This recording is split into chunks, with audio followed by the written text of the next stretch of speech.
the frontier planet of Kellerus. 9 was known for many things, but danger was not one of them.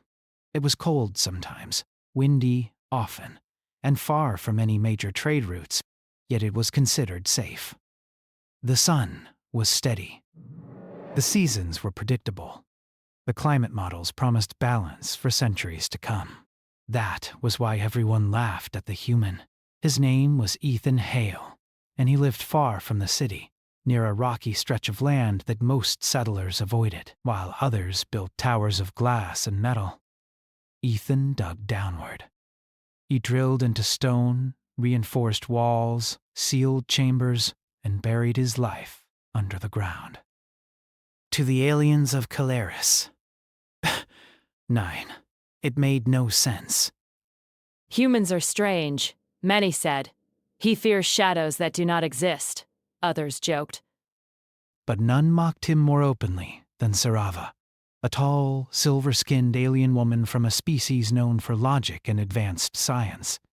She was a climate analyst, respected and admired. Her species trusted numbers, data, and probability above all else, and the data said Ethan Hale was wrong. One afternoon, Sarava stood with a group of settlers on a raised platform overlooking the city. Below them, machines moved smoothly. Lights glowed warmly, and life felt stable. In the distance, far beyond the walls, the land dipped into rocky hills. Somewhere beneath those rocks was Ethan's shelter. Sarava folded her arms and let out a soft laugh. "He is still digging," she said. "Months have passed. He wastes resources on fear." A nearby trader nodded. "He says the planet will freeze forever. Eternal winter, he calls it." Sarava's eyes shimmered with amusement. "Our models show nothing of the sort. Minor fluctuations, yes, but a collapse? Impossible." She turned to the others. "Humans survived by imagination, not accuracy." "This is one of those moments." The group laughed. Ethan heard the laughter many times, though never directly. He did not attend social gatherings. He did not argue in public forums anymore. At first, he had tried. He had shown data from deep space readings, strange cosmic shadows, distant star-dimming patterns. He had spoken about cycles older than civilizations, about events that came not every 1,000 years, but every million. They called it outdated human fear. So Ethan stopped talking. He focused on work. Deep underground, his shelter slowly took shape, thick walls layered with alloys and stone. Power systems that did not rely on the city grid. Heat generators designed for extreme cold. Water recycled endlessly. Food stored in careful balance. Plants preserved protein. Seed banks. He worked alone most days, his breath echoing softly in the tunnels. "This is not madness," he said quietly to himself as he secured another panel. "This is memory." Human history was full of endings that never fully ended. Ice ages, volcanic winters, dark centuries. Humanity learned not because it wanted to, but because it had to. Ethan believed the universe was no kinder than Earth had ever been.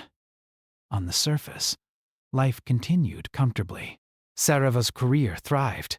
She presented reports confirming climate stability. Her projections were clean, logical, and reassuring. The council praised her clarity. Investors funded expansion. More cities were planned. When asked about Ethan's shelter during one session, Sarava responded calmly. "One individual's fear does not outweigh shared data. Humans are emotional. That is not an insult. It is a trait.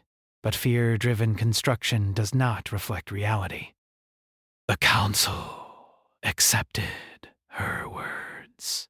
Far above the planet, unseen by all, something shifted. A distant stellar event unfolded silently, light years away. A chain reaction began. Slow, ancient, patient. The kind that did not care about species or confidence. Weeks passed. Then small things began to feel wrong. The wind grew sharper. Nights lasted a little longer. Sensors showed nothing alarming. Yet people noticed frost forming earlier than expected. Crops adapted, but with strain. Ethan noticed immediately. He checked his deep space receivers and frowned. Readings flickered. Radiation patterns bent in unfamiliar ways. He ran simulations again. The results did not change. "It's accelerating," he whispered. He doubled his efforts. He reinforced the final access doors. He moved his remaining supplies underground. He tested heat systems repeatedly. When the last crate was sealed, he stood alone in the main chamber, listening to the quiet hum of machines. Above him, the city lights glowed unaware. Sarava dismissed the cold as coincidence. "Natural variation," she explained in public briefings. "Still within acceptable range." Some settlers felt uneasy, but they trusted her. Trust was easier than fear. One night, snow fell where rain should have. Children ran outside, laughing, touching flakes with wonder. Adults smiled nervously. Snow was rare, but not impossible. Sarava watched from her apartment window, curious but calm. "Beautiful," she murmured. Ethan sealed the outer door of his shelter that same night. He stood in the entry chamber, hand resting on the control panel, listening to the distant howl of wind echo through stone. He did not feel victory. He felt sadness. "I hope I'm wrong," he said softly, but deep inside, he knew he wasn't. The temperature dropped sharply over the next days. Machines worked harder. Power usage increased across the city. Emergency meetings were called. But explanations remained gentle. A temporary cold front. A solar variance. Nothing permanent. Sarava repeated those words with growing tension. Then the sun dimmed. Not enough to notice with the naked eye at first, but enough for instruments to panic. Energy output dropped. Heat systems struggled. The sky seemed paler. Fear crept in quietly. Sarava stood in the council chamber as alarms echoed faintly in the distance. Data streamed across screens, messy and unclear. "This was not predicted," someone said. Sarava stared at the numbers, her confidence cracking for the first time. The models resisted adjustment. The equations refused to stabilize. Outside, snow no longer melted. Far below the ground, Ethan sat in his shelter, watching the same data through his own systems. His face was calm, but his eyes were heavy. The eternal winter had not arrived yet, but it was close. And somewhere deep in the city, Sarava finally remembered the human who had prepared when everyone laughed. The cold did not arrive like a storm. It crept in quietly, step by step, as if the planet itself was holding its breath. At first, the council told everyone to remain calm. Emergency messages filled the public channels, calm voices asking for patience. Engineers worked day and night to adjust power systems. Extra heat was diverted to residential zones. The streets of the city were still busy, but people walked faster now, pulling coats tighter around their bodies.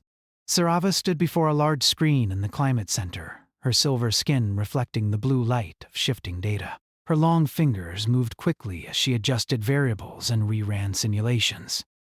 "This is temporary," she told herself, repeating the words she had spoken to others. "It must be." But the numbers did not listen. Every new model showed the same thing: declining solar input, rising atmospheric instability, and a spreading cold pattern that refused to stop. The planet was losing heat faster than it could regain it. Still, Sarava did not speak of disaster. She addressed the council again, her voice controlled but strained. "We are experiencing an unusual event. Extreme, yes, but not irreversible. Our systems are designed to adapt." Some council members nodded. Others looked uncertain. Outside, the snow kept falling. Ethan Hale had not stepped onto the surface in days. Deep inside his underground shelter, he monitored the planet through sensors embedded in stone and ice. He watched temperature lines drop steadily, without the small rises that should have followed. "They're still pretending," he murmured. The shelter hummed around him, warm and steady. Lights glowed softly. Water flowed. Air moved gently through filters. Everything worked exactly as designed. But Ethan did not feel safe yet. He reviewed his supplies again. Food for years, if rationed carefully. Power reserves designed to last through the worst-case scenarios he had imagined. He opened sealed containers and checked seed banks, touching the metal cases like they were fragile promises. Above him, the city began to struggle. The first failure was small. A district heating node shut down for several minutes. Engineers restored it quickly, but panic spread faster than warmth. People shared stories, rumors, fears. Did you hear the southern farms froze overnight? They say the outer dome's cracked. The sun looks wrong. Sarava tried to stop the fear. She appeared on public broadcasts, her posture straight, her voice firm. "There is no reason to believe this will continue indefinitely," she said. "We are adapting." But even as she spoke, emergency alerts flashed on her private console. The sun dimmed further. Power output dropped below safety margins. Backup systems activated across the city. Factories shut down. Public transport slowed. The sky turned pale, as if drained of color. Night temperatures plunged far below anything recorded before. People stopped laughing. Sarava stood alone in her office after midnight, staring out at the frozen skyline.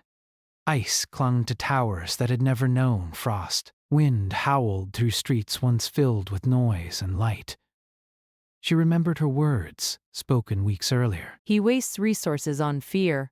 The memory burned. She pulled up archived footage of Ethan Hale's public statements. She had ignored them before.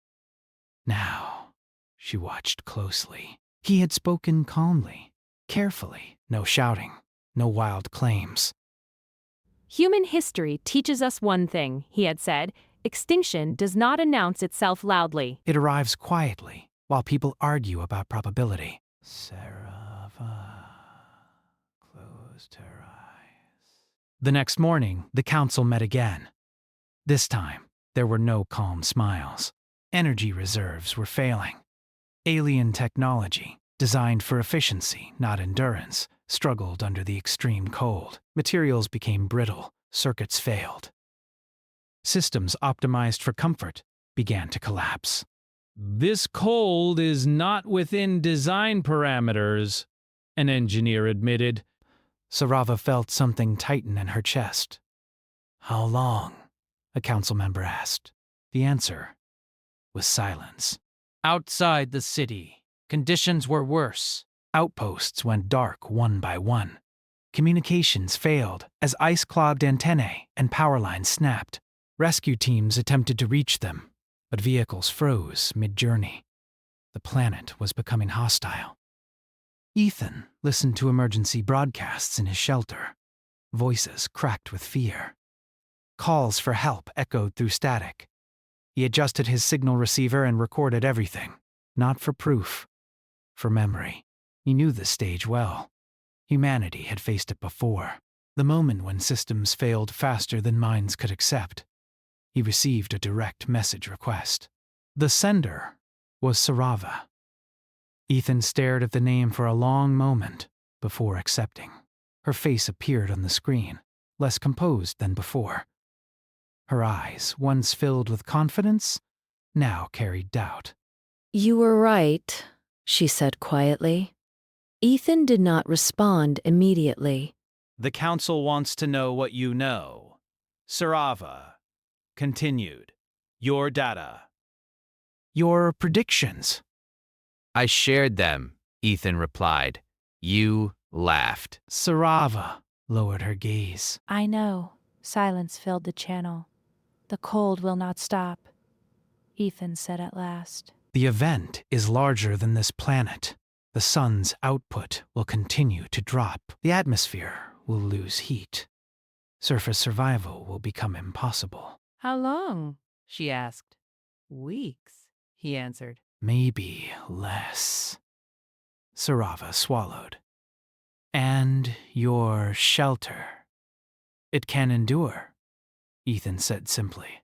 The word struck her harder than any accusation. After the call ended, Sirava stood still for a long time. Then the city began to freeze for real. Ice spread across streets like living veins. Doors jammed. Buildings groaned as materials contracted under the cold. Emergency shelters filled beyond capacity. Heat rationing began. People fought panic with denial until denial collapsed.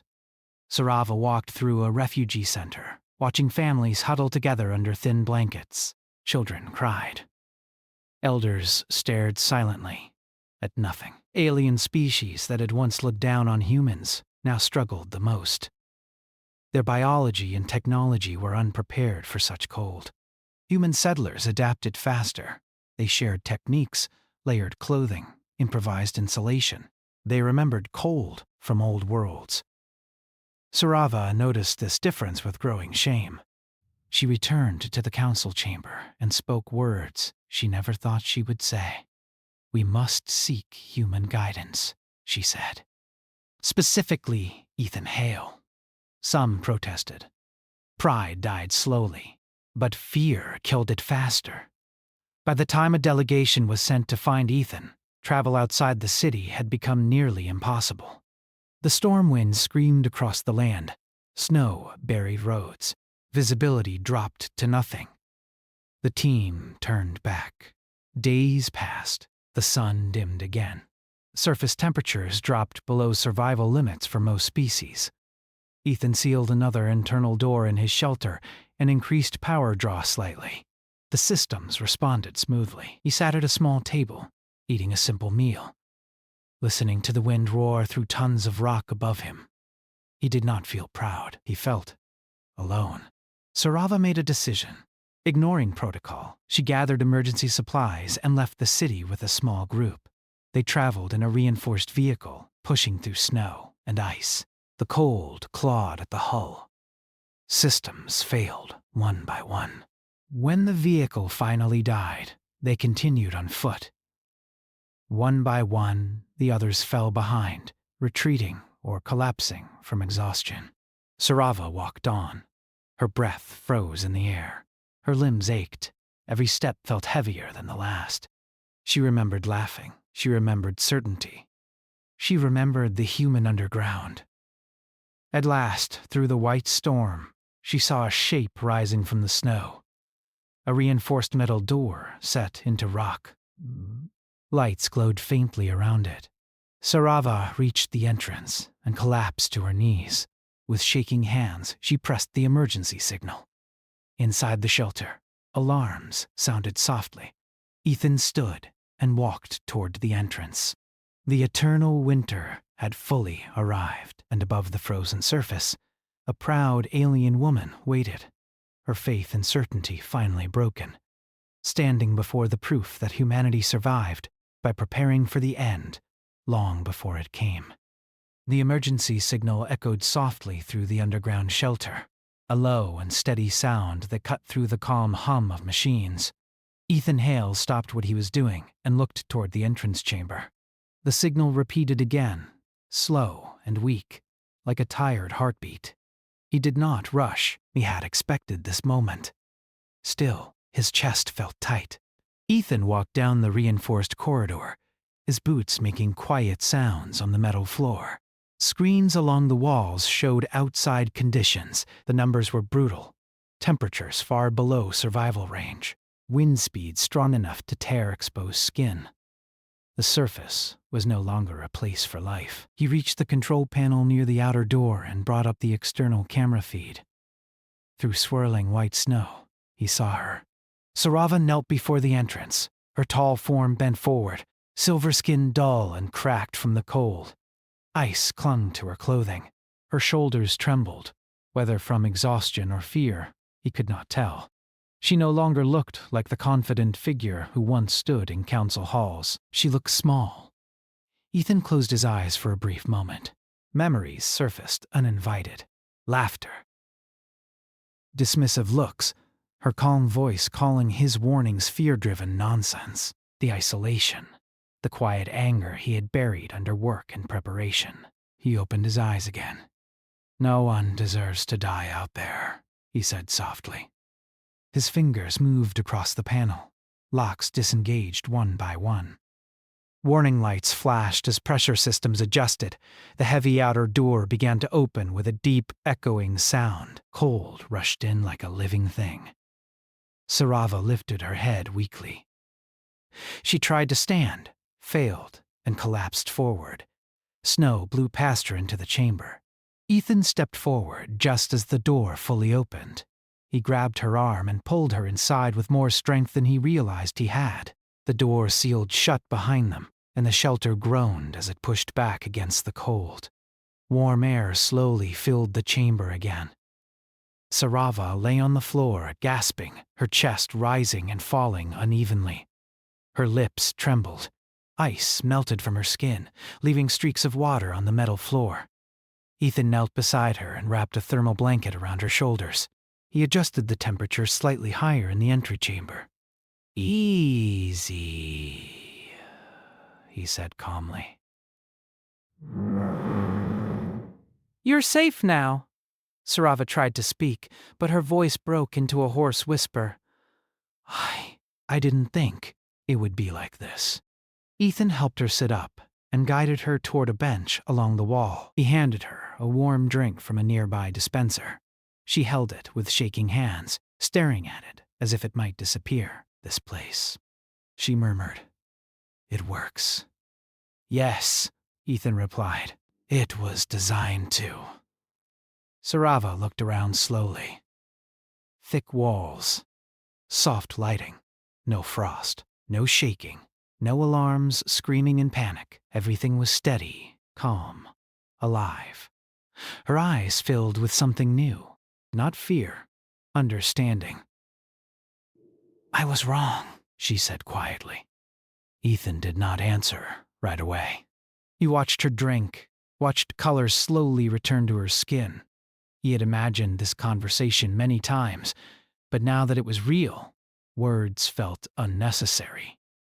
"I mocked you," Sarava continued, her voice steadier now. "I dismissed your warnings. I used logic to hide my pride." She looked at him directly, "And people are dying because of it." Ethan felt the weight of those words, but he did not let them crush him. "Pride doesn't cause disasters," he said. "Ignoring risk does." He stood and gestured toward the inner corridor. "Come." "You need rest.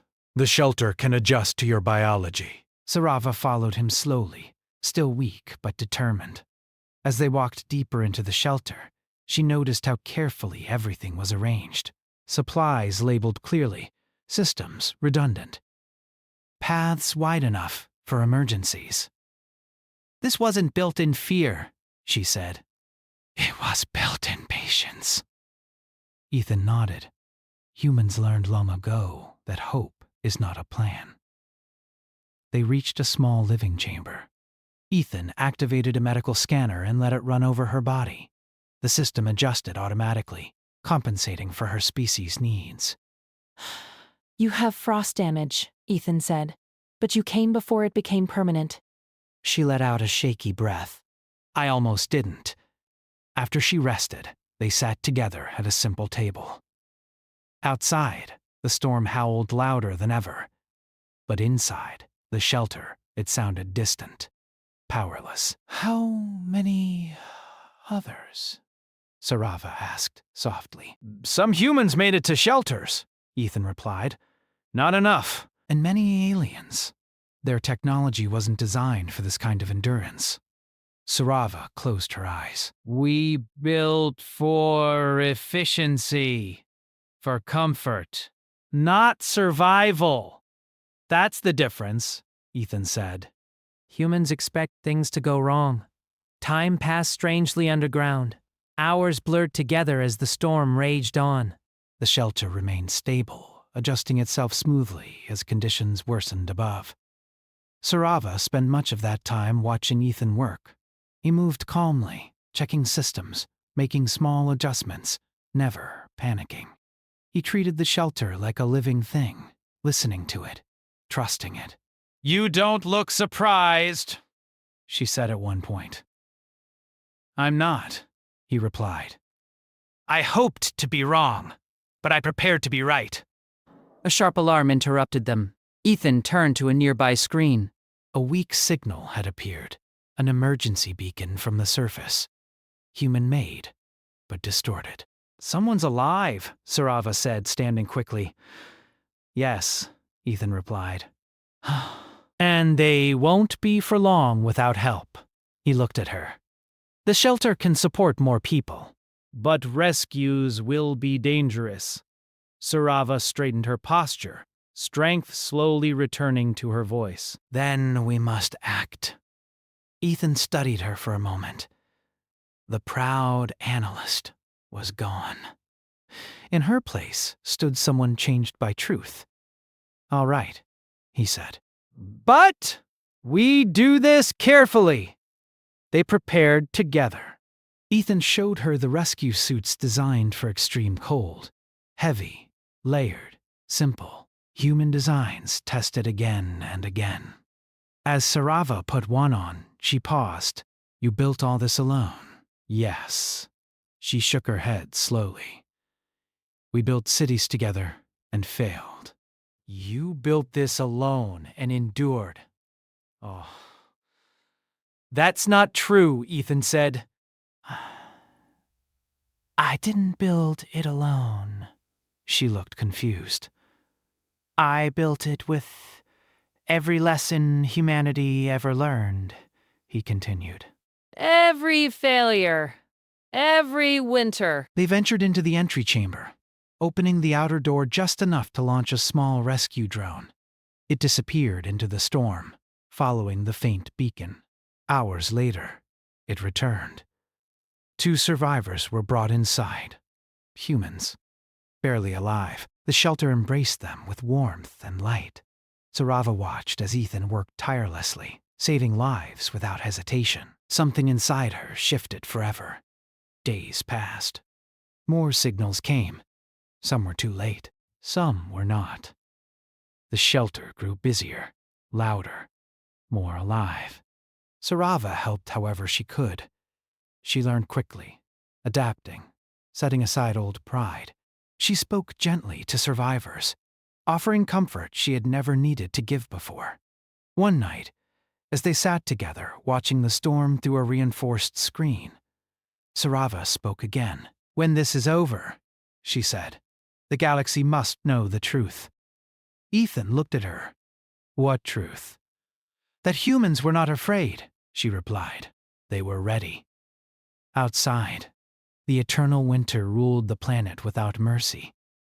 Inside the underground shelter, something stronger than cold was growing: respect. The underground shelter no longer felt like a place built for one man. It had become a living space filled with quiet voices, careful footsteps, and shared purpose. Lights glowed brighter now, adjusted to support many species. Warm air flowed through widened corridors. Food was prepared in shifts. Systems that Ethan once monitored alone were now watched by many eyes. The eternal winter above showed no mercy. The storm never stopped. Wind screamed across the surface without pause. Ice buried cities so deeply that towers disappeared like they had never existed. The sun remained dim, weak, distant. Any thought of returning to the surface faded with each passing day. Inside the shelter, survival became routine. Ethan moved through the shelter with steady focus, checking systems, training others, adjusting plans. He slept little, but he never slowed. Humans recognized this pattern instantly. They had seen it in past disasters. When everything broke, someone always stepped forward, not to lead with words, but with action. Sarava watched him closely. She worked beside him now, not above him. Her sharp mind adapted quickly, but her greatest change was not intellectual. It was emotional. She listened. She observed. She learned to doubt certainty and respect preparation. One cycle, as they walked through a newly expanded section of the shelter, she spoke. You planned for this scale, she said, even though you were alone. Ethan nodded. I planned for worse. She stopped walking and looked at him. Why? He considered the question. Because hope fails under pressure, preparation doesn't. They reached a large chamber where survivors gathered. Humans sat beside aliens, wrapped in blankets, sharing food. Children played quietly with simple tools and lights. Fear was still there, but it was no longer in control. Sirava felt something tighten in her chest. This was not how she imagined humanity. Rescue missions continued, though fewer signals arrived each day. Many were already lost beneath the ice. Each successful rescue was a victory carved from tragedy. The shelter grew crowded, but it did not collapse. Ethan had designed it with modular expansion. Walls opened, floors shifted. Storage became living space. Power systems redistributed load smoothly. Alien engineers stared in disbelief. This is inefficient, one said quietly. Ethan smiled faintly. No. It's resilient. Sarava began transmitting messages through long-range emergency channels. Her voice reached other shelters, other survivors, even distant systems still barely operational. This is Sarava of Caloris. 9, she said. Human shelters are stable? Human systems endure extreme cold. Coordinate with them if you can. It was the first time she had ever openly supported humanity over her own people's technology. The response was immediate. Other species listened, some with disbelief, some with desperation. Data began to shift. Old assumptions cracked. Inside the shelter, education began. Ethan gathered the survivors and spoke openly. He told them about human history, not as glory, but as warning. He spoke of ice ages that lasted generations, of civilizations that fell and rose again, of how humans learned to store, adapt, and share. We are not stronger than the universe, he said. We just refuse to quit. Sarava watched the faces around him. Humans nodded in quiet understanding. Aliens listened with growing respect. She realized then that humanity's greatest strength was not technology, it was memory. Weeks turned into months. The shelter's calendar adjusted, but time lost meaning underground. The storm never weakened. Reports from orbit confirmed the truth Ethan had spoken long ago. The stellar event was vast. Recovery would take years, perhaps generations. Some broke under that truth. Others adapted. Sarava adapted. She worked to reorganize leadership inside the shelter, not as a council, but as a shared system. Humans thrived under responsibility. They volunteered for maintenance, food production, education. No one waited to be ordered. Alien survivors learned from this. Slowly, pride faded. One day, a heated argument broke out between two alien engineers. They insisted on optimizing power distribution for short-term efficiency, even if it risked failure later. Ethan listened quietly. Then he shut down the discussion. We don't gamble with survival, he said firmly.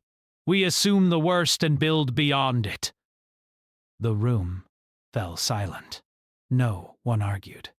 Later, Sarava approached him. You lead without forcing, she said. How? Ethan shrugged. I don't lead. I prepare. People follow preparation. As resources stabilized, the shelter began producing more than it consumed. Hydroponic systems flourished. Heat recycling became more effective. The shelter was no longer just surviving. It was enduring. Sarava recorded everything. She documented human designs, philosophies, decisions. She knew the galaxy would need this knowledge. If Calaris, 9 had fallen, others would face the same fate someday. One cycle, a young alien child asked her a question. Why did the humans save us? The child asked. When we were unkind. Sarava knelt beside them. Because humans do not measure worth by past mistakes, she said. They measure it by the chance to survive. The child nodded slowly, as if storing the idea carefully. That night, Sarava stood alone in a quiet corridor, listening to the shelter breathe. She thought of her old life. Confidence, applause, certainty. It felt distant now, almost childish. She understood something new. Knowledge without humility was fragile. The eternal winter pressed on. Surface scans showed entire regions locked in permanent ice. Cities entombed, monuments erased, history frozen in silence. Inside the shelter, life continued. Birthdays were celebrated quietly. Lessons were taught, stories were shared.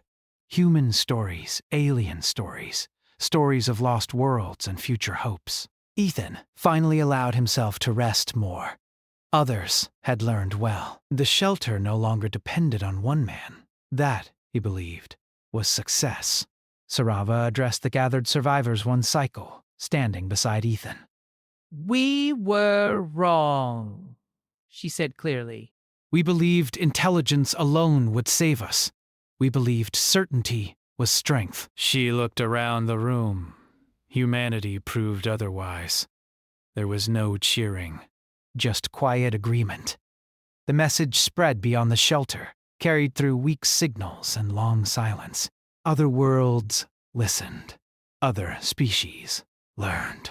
Human shelters became the standard. Human planning became doctrine, not because humans demanded it, but because they survived. As the eternal winter ruled the surface without mercy, a new truth settled deep beneath the ice. Humanity was not loud. Humanity was not arrogant. Humanity endured. And in the coldest chapter of Kelaris, Nine's history, that endurance became the foundation of a future that would one day rise from the ice. The eternal winter did not end suddenly. It loosened its grip slowly, like a tired hand that had held the planet for too long. Deep underground, the shelter's sensors were the first to notice. Tiny changes in atmospheric readings, a slight increase in solar warmth, ice pressure easing by fractions so small that only machines and a patient human mind would trust them. Ethan Hale stared at the data in silence. "It's changing," he said at last. Sarava stood beside him, her eyes fixed on the screen. You're certain? No, Ethan replied honestly. But this is how it begins. Hope did not explode through the shelter. It moved carefully, quietly, like warmth returning to frozen fingers. No one celebrated. No one rushed. They had learned better. Weeks passed. The sun grew a little brighter. The storm softened. Winds still screamed, but they paused now, leaving long moments of eerie silence on the surface. The planet was not healed, but it was waking up. Exploration drones were sent first.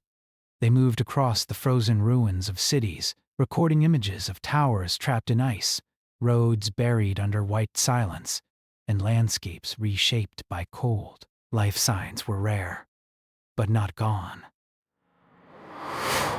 Ethan gathered the shelter's population and spoke calmly. "The surface will not be kind for a long time," he said. "We will not rush. Survival is patience." They listened. Small surface teams were prepared. Humans led them, with aliens working beside them. Suits were checked again and again. Supplies doubled. No shortcuts were taken. Sarava joined the first expedition. When the outer door opened, cold air poured in. But it no longer felt like instant death. The sky was still pale, but light touched it again. Sarava stepped onto the surface of Kellarisa. 9, for the first time in years. Ice stretched endlessly. Cities stood frozen like ghosts. The silence felt heavy, respectful, as if the planet remembered everything that had been lost. She turned slowly, absorbing the truth. "This world will never be the same," she said. Ethan nodded. "Neither will we." They returned underground with samples, data, and confirmation. The eternal winter was retreating.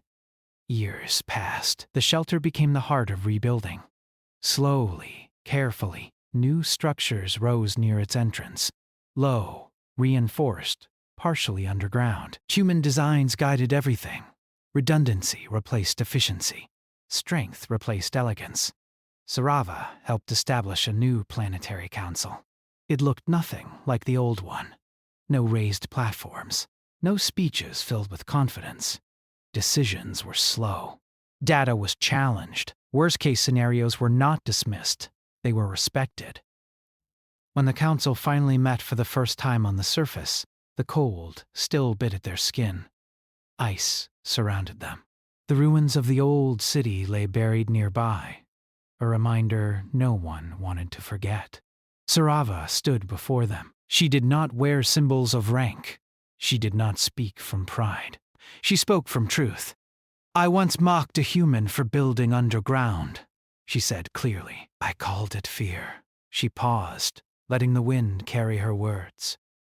That shelter saved this planet's remaining life. She turned toward Ethan, standing quietly among the others. "He did not prepare because he was weak," she continued. "He prepared because humanity remembers." The council listened in silence. Humanity survived its own ice ages, its own near extinctions. Humans learned that comfort is temporary, but preparation lasts. She faced the gathered species.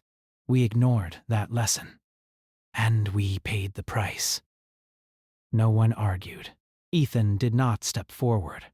He did not speak. He never needed to. In the years that followed, Halaris 9 became a different kind of world. Cities were smaller, deeper, safer.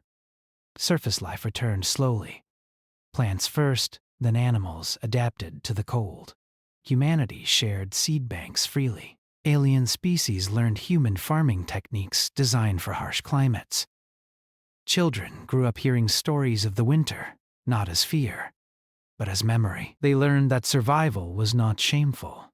It was wisdom. Sarava devoted her life to spreading that lesson beyond the planet. She traveled to other systems, speaking not as an authority, but as a witness. "I saw certainty fail," she told them. "I saw preparation endure. Human shelters were built across the frontier worlds." Human engineers were invited everywhere, not because humans demanded it, but because no one laughed anymore. Ethan remained on Halaris 9. He helped design new shelters, new systems, new ways to live with uncertainty. When asked why he did not seek recognition, he answered simply, "Survival is not a performance." One evening, long after the ice had retreated enough for the stars to shine clearly again, Ethan and Sarava stood on a ridge overlooking the rebuilt settlement. Warm lights glowed softly below them.